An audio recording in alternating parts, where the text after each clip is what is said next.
一道巨大的雷雨闪电划破了天空，树枝在空中摇晃，树叶在风中沙沙作响，大雨倾盆而下，街道上的积水瞬间布满每一处低洼地带，阳光透过云层洒在大地上，让人不禁裹紧了身上的衣服。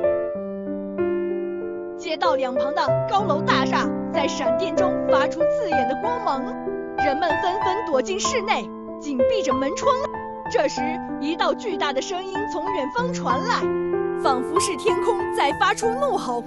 大地，接受我的审判吧！随着声音的传来，天空中的闪电越来越频繁，一道道雷光划破长空，仿佛利剑一般刺向大地。在雷雨中，一棵巨大的树被压倒在地上，它的树枝在风中摇晃，仿佛在挣扎着生存，而它身上的树叶在雨中飘舞着，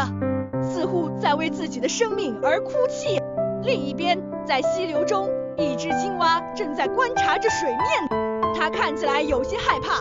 但它的眼睛却透露出一股坚强。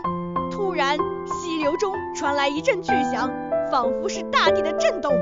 青蛙立刻跃向了岸边，它看向了发出声音的地方，那里有一座高耸入云的山峰，在云雾中似乎有着一丝神光。随着云层中传来一声声咆哮，一道道神光从山峰中爆发出来，它们像是被点燃的火箭一般，朝着天空飞去，在云层中留下了一道道痕迹。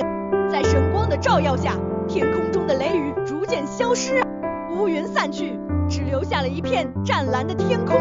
在大地上，一股清新的空气吹拂着人们的脸庞，仿佛是在说：经受住考验吧，你们将迎来新的生命。